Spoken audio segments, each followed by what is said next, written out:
On va découvrir ensemble le second épisode de Pilule Rouge, le nouveau podcast de Thaïs. Abonne-toi, pose un like, commente, vas-y abonne-toi.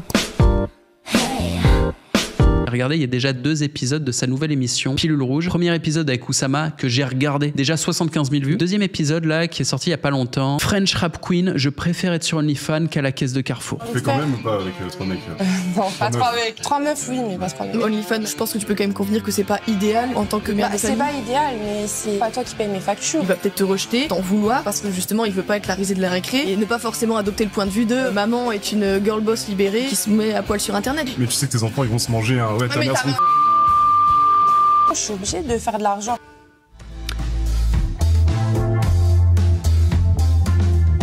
Ok, déjà je vais vous parler de ce trailer là, j'ai des choses à en dire. Première chose, on a vu qui là? Tu le reconnais lui? Pas Lorenzo, bien sûr, l'école DBL. Qu'est-ce qui se passe? Thaïs écoute mes conseils. Elle est accompagnée de ma créature Lorenzo. Tu fais quand même ou pas avec 3 mecs Non, pas 3 mecs. Putain, le mec qui est au trailer, le connard qui a fait ce trailer est un incompétent. Il a coupé des répliques, il a mis un peu de texte dynamique et il a mis vite fait une musique libre de droit avec la guitare électrique pour dire oh c'est chaud, ils disent des trucs, c'est dingue. Mais putain, trailer de merde. Faut faire mieux, faut faire beaucoup mieux sur le trailer. Le regard perdu de Lorenzo quand c'est Thaïs qui parle, Lorenzo il est là et dit ah, c'est bientôt mon tour de parler. Il observe sa vie qui défile là. Qu'est-ce qui se passe Lorenzo? T'as pris du Xanax? C'est quoi ces verres de merde là? Bourrez-vous la gueule. Pourquoi il n'y a pas de merchandising? Pourquoi il n'y a pas la brand? Pourquoi il n'y a pas écrit Pilule Rouge? Il y a plein de trucs qui me viennent en tête là. Ce studio de girly, tout est blanc. Il y a de la lumière partout. C'est ambiance, il va rien se passer. Et on veut que ça dérape. Pourquoi il y a 2 meufs? Il faudrait qu'il y ait 5 meufs. Il y a 2 meufs, il y a un mec, on sait pas qui c'est, il y a une petite croix chrétienne. Qu'est-ce qui se passe? Il faudrait qu'il y ait une ambiance dark, genre ouh, ça peut déraper, on peut se tripoter et tout. C'est OnlyFans. Là, elle m'a fait l'ambiance. On fait de la dinette. Dark, vas-y, mais comme chez moi, mur dark. Quand il y a une meuf dans mon siège massant derrière, tu sais pas ce qui s'est passé avant ou tu sais pas ce qui va se passer après. Dans tous les cas, tu sais qu'il se passe quelque chose. Tu sais très bien que personne s'est tapé Thaïs. Et ça pose un problème, putain. Tu sais très bien que les modèles là, il y en a aucune qui s'est fait tripoter dans un coin du studio. Ça me pose un problème. Ça m'empêche de rêver. Moi, je regarde ça, je veux laisser libre cours à mon imagination. Faut plus de meufs, faut qu'elles se comportent comme des hystériques et des chiennasses et de l'alcool. Faut de l'alcool et du branding partout. Faut qu'il y ait écrit Pilule Rouge sur des verres d'alcool et il faut que derrière il y ait écrit Pilule Rouge sur des néons. Les néons ça fait pute, c'est bien, il en faut. Il faut des références au monde de la nuit. Bienvenue dans ce deuxième épisode du nouveau podcast Pilule Rouge et aujourd'hui je suis ravie de vous accueillir. Tout le monde a l'air poli, tout le monde a l'air gentil, tout le monde a l'air sobre. Non, 3 fois plus de meufs et fais-les picoler depuis 1 heure. Il faut que le directeur, ou le leader, Thaïs, 30 secondes avant que les caméras tournent, elle fasse Oh les putes, fermez-la. Mais elle fout une baffe à une des meufs. Ta gueule, on commence, c'est bon? Ouais. Bonjour à tous et bienvenue sur le podcast. Tu sais, il faut que ça soit ça. Et donc que tout le monde soit en mode trop d'énergie, d'un coup l'énergie est réfrénée et que ça soit prêt à exploser quand ça commence. Alors que là, ils sont tous en mode c'est le premier jour à l'école, on va essayer de pas trop se faire remarquer. Oh, c'est un show. C'est un show. On veut du nichon, on veut de la violence. Putain, réveillez-vous. Je suis tout seul chez moi, je m'excite 10 fois plus que vous. Réveillez-vous. Tu fais des vidéos sur TikTok sur tout ce qui est les relations hommes-femmes. C'est pour ça que je t'ai contacté. Mais je vais te laisser parler de ton activité toi-même. Eh oui, ça fait 2 ans que je fais des vidéos sur TikTok. J'explique la psychologie féminine aux hommes et la psychologie masculine aux femmes. Il a une croix chrétienne et il nous parle de logique dans les relations amoureuses. Cet homme-là est en train de nous faire la promesse. C'est la première phrase de présentation. Messieurs, dames, on va se faire chier. Je suis là pour vous garantir qu'on va bien s'emmerder. Pourquoi ils ont invité ce mec? Inviter un type agressif, inviter un pervers, inviter un type complètement intolérant qui déteste les meufs OnlyFans, inviter quelqu'un qui va offrir du... C'est un divertissement. Oui, j'analyse la logique des relations hommes-femmes. Et la petite là, avec les cheveux bien coiffés. Ah oui, c'est trop bien. J'ai envie de picoler, je suis pas alcoolique. J'ai pas bu une goutte depuis 2 semaines. Là, il me donne envie de boire. Et de l'alcool fort, hein. Du coup, moi, c'est Messalina, vous pouvez m'appeler Messa tout simplement. Célibataire, libertine. Et moi, je suis créatrice de contenu, non seulement sur les réseaux sociaux, mais également sur des plateformes privées telles que Mime. Point de vue uniquement sur les relations, je vais sembler très pacifiste là-dessus. Chacun fait ce qu'il veut tant que t'es heureux. Il faut pas désinviter comme ça, hein. En fait, c'était l'archétype de la gentille. Chacun fait ce qu'il veut tant qu'il est heureux. Ce genre d'archétype, dans une émission de télé-réalité ou un divertissement, sert à être la victime des tarés, des pervers narcissiques et des psychopathes qui sont les autres invités. Il est où le psychopathe là, autour de la table? Comment est-ce que je vais m'amuser? On veut voir quelque chose de spectaculaire. C'est un divertissement. Il faut qu'il y ait un taré au milieu. Qui va la faire pleurer, cette pauvre fille? Du coup, moi, c'est Roca, French Rap Queen. Et du coup, voilà, je suis artiste. En premier lieu, à côté de ça, je suis aussi créatrice de contenu sur les plateformes, on va dire, pour adultes. Ok. Elle, au moins, un peu d'originalité. Elle a les cheveux bleus. Elle fait du hip-hop. Elle était là. Yo-yo, représente. La rappeuse blanche. J'ai peur que ça soit un petit peu trop soft aussi. J'aurais préféré une rappeuse maghrébine ou black avec plus de testo, en fait. J'aurais préféré une rappeuse qui tire les cheveux de l'autre meuf, qui soit prête à foutre le bordel, à renverser la table, à acheter le verre à la gueule de Thaïs, enfin faire quelque chose. Là, j'ai peur qu'elle soit un peu gentille aussi. Quoi? Attends. La rappeuse est accusée de cruauté animale. Son chien a été saisi. C'est quoi cette histoire? Attends. Ouais, je suis au vestiaire, là, à la gym. Bon, pose un like. Là, prends ton téléphone, ton ordi, ta souris. Pose un like, ça prend 1 seconde. Clique sur le bouton s'abonner, hein, et mets un commentaire pour le référencement, pour raconter ta life, ce que tu veux pour discuter avec les autres. C'est parti, on continue la vidéo. Merci. French Rap Queen, chien. Non, ça on va pas être copains. Qu'est-ce qui se passe là? Val d'Oise, un couple d'influenceurs jugés pour acte de cruauté envers son chiot. Rob et Roca, French Rap Queen, 2 influenceurs comparaîtront jeudi 15 juin devant le tribunal correctionnel de Pontoise pour acte de cruauté envers leur chiot. Non, il y a des trucs où je rigole pas. Pourquoi on dirait qu'il s'est pris des grosses patates dans la gueule, le chien? Un chiot de 4 mois victime de sévices graves. Comment tu tends à un chiot, quoi? Puis les chiens, c'est gentil, c'est vraiment gentil, un chien. L'animal nommé Texas appartenait à un couple d'influenceurs, Rob et Roca, qui se sont exposés avec lui dans le clip de la chanson Dark Scene. Elle a par la suite été prise en charge par une association de protection animale. Texas était cachectique, défigurée et incapable de marcher. Examinée par un vétérinaire, Texas est en très mauvais état général. Elle avait de nombreuses plaies et cicatrices sur tout son corps, des traces de brûlures de cigarettes, plusieurs fractures des doigts, des pattes, de la hanche gauche, ainsi qu'un hématome. C'est quoi cette merde? Elle s'est mise avec une sorte de taré qui a fracassé son chiot. Il a été déclaré coupable, condamné à 2 ans de prison. La prévenue Roca French Rap Queen, donc la meuf, sera quant à elle jugée lors de l'audience du 15 juin devant le tribunal de police. Ça arrivait donc. Du coup, c'est perturbant. C'est-à-dire que dès qu'elle va parler, je vais me dire, je vais pas me dire des choses positives. J'espère qu'ils vont aborder le sujet des chiots dans le podcast. La seule invitée qui me semblait un peu digne d'intérêt, donc la meuf originale qui fait du rap, a choisi un mec taré qui fracasse son chiot. Plusieurs sujets que je voulais aborder dans cet épisode, liés un petit peu au fait que vous fassiez toutes les deux du OnlyFans et du contenu pour adultes. Et en plus, toi, tu disais que t'étais maman. Est-ce que, faire du OnlyFans, est-ce que c'est vraiment compatible avec le fait d'être une mère de famille? Bah, franchement, honnêtement. Le souci, c'est pas mon contenu, c'est mon petit copain. Il est violent. Ah, il a presque tué notre chiot. Pour rien, je sais pas, il était en manque de crack, je pense. Il avait pas de clope. Il a vu le chiot, il s'est dit, toi, je vais t'exploser la boîte crânienne, en fait. Je vais te déformer le crâne à coups de marteau. Et du coup, par rapport à mon enfant, je pense que le problème, c'est pas OnlyFans. Je pense que mon enfant, il va pas grandir assez pour comprendre ce que c'est OnlyFans. Mon copain, il va buter mon gosse. Il va lui taper la gueule sur le mur. Et voilà. Donc c'est pas un souci en fait. Moi je pense que c'est ça la théorie de la meuf. Je suis très à l'aise avec mon corps, je suis très à l'aise avec la sexualité. Je suis aussi à l'aise avec la violence. Je le répète, hein, mon petit copain, il a défoncé mon petit chien, il va défoncer mon bébé et des fois il me défonce la... On va aller voir les liens pour vérifier ce truc-là et comprendre à qui on a affaire. Pas gratuitement insulter une meuf si c'est pas elle, si juste elle a trouvé un mec de merde. Alors bon, l'article c'est Pure People, c'est pas non plus. Un célèbre influenceur condamné à 1 an de prison ferme pour avoir torturé son chien. Qui sont à la télé. C'est la même meuf ça? Elle est blonde? On la reconnaît pas, c'est pour ça qu'elle a changé de couleur de cheveux. Putain, il a l'air tout mignon en plus le chien. Il se défend. Dans Touche pas à mon pote, ils disent quoi? C'est pas notre faute, c'est la faute du chien. La rappeuse Roca alias French Rap Queen. Ouais, apparemment c'est ça quoi. J'ai commencé avec des freestyles qui étaient vraiment éclatés furious, mais maintenant je suis devenu trop forte. Donc ça c'est Roca. On va aller l'écouter, Roca. Imagine elle rappe là-dessus. Ouais, j'ai fumé mon chien, je lui ai écrasé la clope dans l'œil, je lui ai cassé la mâchoire. Bon, elle chante même pas là. Il était vraiment éclaté. Period. Mais maintenant je suis devenue trop forte. C'est comme un shonen en fait, je suis Naruto, t'as capté. Mon style bad bitch, je pense que c'est carrément une carapace.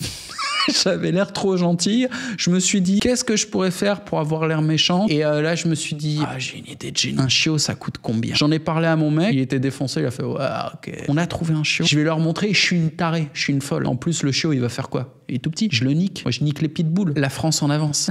L'émancipation de la rappeuse passe par le fait d'éclater son chiot. Au-delà de l'or, le crapaud vénéneux qui torture des chiots. Je pense qu'avec d'autres personnalités des réseaux sociaux, etc., on a vraiment lancé ce mouvement d'OnlyFans meme. C'est vrai qu'il y avait beaucoup de polémiques, on va dire, au début. Et au fil du temps, on en arrive à des débats comme celui-ci, je pense, qui sont intéressants. Ouais. Et voilà, en tant que femme, en tant que maman, voilà, c'est un moyen de pouvoir être indépendante, de gérer juste avec un téléphone. Ouais, mais l'indépendance, à quel prix? C'est vachement dur, hein. Ça vous fait pareil pour vous aussi? On l'entend parler de son business OnlyFans, sa vision sur la femme indépendante, et on se en mode bas les couilles. Explique-nous à quel moment t'as cru que c'était bon pour ton personal branding d'éclater un petit chien. Je m'en bats les couilles de tout ce qu'elle raconte, je veux savoir pour le chien. Ils savent, Lorenzo, c'est pour ça que tu regardes dans le vide depuis le début. Tu sais, il avait le regard perdu dans l'horizon, regarde-le là. Il sait pour le chien, c'est pas possible, il est au courant. Bon, on va arrêter de parler du chien, on va pas lui demander si son chien est en bonne santé. On va clore le sujet du chien, ce qui est difficile, j'ai beaucoup de mal. Tu te doutes bien que si j'étais à table avec avec eux et que je recevais vos messages, je serais là, ouais les gars, on s'arrête. C'est quoi cette histoire de chien là? Faut qu'on en parle. Et ça serait soit elle se casse, soit je me casse. Je m'assois pas à table avec quelqu'un comme ça. Mon mari, mon fiancé, le père de mon enfant, nous deux, en fait, on est dans le même délire. Pourquoi ma fille, elle verrait le contenu? Non, bon, alors pour ses défenses, elle a l'air de souvent changer de coupe de cheveux. Dans 10 ans, je te le dis, sa morphologie, je connais par cœur. Elle va prendre du poids. Elle est grosse, hein, déjà. C'est un gros tas. Elle est grosse alors qu'elle fait des efforts. C'est sa morphologie. Elle a une grosse tête. Dans 10 ans, elle sera grosse. Elle aura changé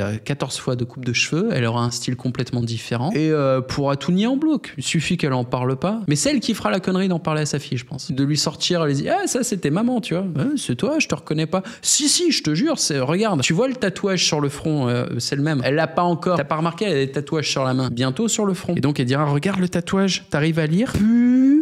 Oui, c'est bien, si je sais lire, hein, 9 ans, et que tu es intelligente, hein, comme ton papa. Pute. J'ai fait, c'est un tatouage de rebelle, parce que je suis une bad bitch, tu vois. Je suis sûr que Lorenzo, il sait. Hein. Ça se voit, il pense à autre chose. Regarde-le là, le petit regard tourné vers le bas. Il sait. Alors que Thaïs, elle sait pas. Thaïs, je la crois branleuse en fait. Et du coup, Thaïs, tu les connais tes invités? T'as fait vite fait une recherche? Ouais, c'est des modèles OnlyFans, c'est toutes les mêmes. Non, pas toutes. Là, il y en a une, elle est un peu originale, tu vois, elle fait des trucs bizarres. Elle a pas bossé le dossier, elle sait pas qui elle est en face. Thaïs, t'es beaucoup préoccupé par la marginalisation des enfants des modèles OnlyFans. Je pense que le jour où tu auras des enfants, du point de vue de ton passé d'engagement politique et tout ça, tu vas avoir des enfants qui seront tout autant marginalisés. Enfin, Alors, bon point pour Lorenzo, qui rappelle à Thaïs que ses enfants se feront défoncer la gueule dans la cour de récré parce que Thaïs, c'est la meuf la plus raciste de France. Mais ils prendront plus cher, ces gamins, que les enfants d'une meuf OnlyFans. Et elle est connue, elle est très connue. Alors, moi, j'ai fait les deux. J'ai fait de la politique, ou de la métapolitique, en étant ultra radical, et j'ai fait du porno. Qu'est-ce qui m'a valu le plus d'emmerdes? C'est évidemment mes opinions politiques qui m'ont valu, mais 1000 fois plus d'emmerdes. J'ai eu aucune emmerde avec le porno, quasiment. Les gens s'en foutent. 2024, les gens en ont rien à foutre de ce que tu fais avec ta tub. Alors que être de droite, être tradi, être radical, être nationaliste, c'est ultra tabou. Ça, c'est l'exclusion sociale, ça, c'est du harcèlement, ça, c'est perdre ses comptes bancaires. C'est un problème, en fait. Et je suis certain que des gamins à l'école se feraient 10 fois plus emmerdés par « Ah, ta maman, c'est une raciste, on va te frapper » que par « Ta maman, c'est une pute ». Ta maman, c'est une pute, ça sera plus l'humiliation. Mais ta maman, c'est une raciste, c'est des passages à tabac. Mes enfants grandiront pas en France parce que ma réputation, elle est niquée. Voilà comment tu règles le problème, c'est tout. Il y a rien d'autre. C'est vrai qu'elle ressemble à Marlène Schiappa, la meuf. Elle ferait bien de faire un cosplay de Marlène Schiappa. Même son nom, tu sais, elle modifie un peu. Il faut un nom qui fasse un peu graveleux. Tu suces des politiciens, tu fais quelque chose de sympa, tu vois. Et IRL, hein, tu fais des trucs. Aujourd'hui, je suis au ministère, nanana, au Parlement, on va voir ce que j'arrive à faire dans les chiottes. Alors, vous voyez pas, là, en gros, derrière mon image, il y a Roro. Il est là. Il a oublié qu'il avait un micro, le mec. Il ose pas lever la main, tu vois. Moi, je propose un truc. J'ai des connexions. J'ai personnellement pas fait du sale à ce point. Je connais des gens qui connaissent des gens qui ont fait des productions entre des femmes et des animaux, notamment des chiens. Il y a une actrice d'ailleurs avec qui j'ai tourné qui a eu la chance et le plaisir de tourner avec un chien. J'ai jamais fait ces trucs-là, moi. C'est pas mon truc. Je suis un taré, mais pas à ce point. Quelques coups de fil et je peux rentrer en contact avec des producteurs qui ont pas froid aux yeux. Moi, je peux lui organiser un tournage avec un Doberman. Un arc de rédemption. Après avoir fait du mal au chien, elle va faire du bien au chien. Moi, je suis toujours là à chercher la bienveillance. J'essaye de réparer les choses. C'est illégal, lol, attention, corda. Spoiler alerte, je ne vais pas produire du contenu zoophile. Ça s'appelle faire des blagues. Je connais vraiment une fille qui a tourné avec un chien. Mais je vais pas organiser des conneries pareilles. Dans la réalité, il y a personne qui va se mettre du côté d'une meuf qui a fracassé son chien, aller emmerder des gens qui se foutent de sa gueule. Tout le monde a envie de lui cracher dessus. Personne se mettra jamais du côté de quelqu'un qui torture les animaux. Tu prends le risque que ton enfant soit... Même si j'arrête là, je l'aurais déjà fait, donc ça sert à quoi d'arrêter là pour me donner une bonne image, bonne conscience? Mais c'est vrai que comme dit Thaïs, tu pourrais être serveuse dans un restaurant, gagner 2000 € par mois, avoir des horaires un peu chiantes et que ton gamin soit et je serai jamais avec ma fille, et je pourrais pas faire ma musique, et je pourrais même pas payer mon loyer, parce que mon loyer, il coûte 1300 €. Ce qui est terrible, c'est que cette tortureuse de chien, je sais pas comment l'appeler, est plus raisonnable que Lorenzo et Thaïs. Elle est en mode, s'en bat les couilles d'OnlyFans, c'est pas grave. Je nourris mon gosse en faisant ça, c'est pas grave. C'est pas ça le problème, tu vois. Surtout quand tu connais le fond du dossier, c'est vraiment pas ça le problème, il y a un autre problème. Je rêve là où Marlène Schiappa au milieu, elle est en train de se poser des questions existentielles. Elle est en train de se demander ce qu'elle fout là. Mais il y a ce malaise, hein. Tu vois le voile qu'il y a sur le visage. Les deux qui l'ont, c'est Marlène et Lorenzo. Ils ont ce petit voile de quand t'es pas ultra à l'aise ou quand t'es pas très bien réveillé. Et ils l'ont tous les deux. La Marlène, elle l'a, Lorenzo, il l'a. Ce petit voile, c'est le moment où t'es encore dans ta bulle. T'es pas présent, t'es pas là. T'es pas en train de projeter ton énergie. Et la frappeuse de chien, elle projette. Thaïs, elle projette. Roro, il dort, lui, c'est même pas le voile. Lui, vraiment, il est là, vous me réveillez quand c'est bon, tu vois. Sans déconner, picoler avant le podcast. Et faites picoler tout le monde. J'insiste, hein. Sinon ça va pas tenir votre truc. Vraiment, premier épisode 65 000 vues, le deuxième 16 000. C'est parce qu'il vous fallait mes conseils. Salut et bienvenue sur Skillflix, le Netflix de la réussite. Toutes les compétences pour réussir ton business en ligne. Montage vidéo, design, copywriting, tous les réseaux sociaux, YouTube, Instagram, TikTok, Twitter, il y a même LinkedIn. Les plus grands experts français. Lohan LV, il est aujourd'hui le leader de la plus grosse communauté de youtubeurs en France. Il va t'expliquer comment te lancer et percer rapidement sur YouTube. Alex Callan, les plus grands entrepreneurs online tels que Yomi Denzel ont fait appel à lui. Au total, il a généré plus de 37 millions d'euros de ventes pour ses clients. Moi-même, Jean-Marie Corda, créateur de contenu depuis 15 ans et CEO de la plateforme, je suis un spécialiste de la créateur économie. Quel que soit ton business en ligne, je vais t'apprendre les rouages du personal branding et de la création de contenu pour que tu puisses te développer sur les réseaux. Et en plus de ça, d'autres experts sur tout un tas de domaines, immobilier, intelligence artificielle, Web3, profitent de Skillflix. C'est une offre exceptionnelle à un prix dérisoire pour accéder à toutes les connaissances ainsi qu'à la communauté d'entraide, afin de te développer et de développer ton business à plein potentiel. À tout de suite, je te retrouve de l'autre côté.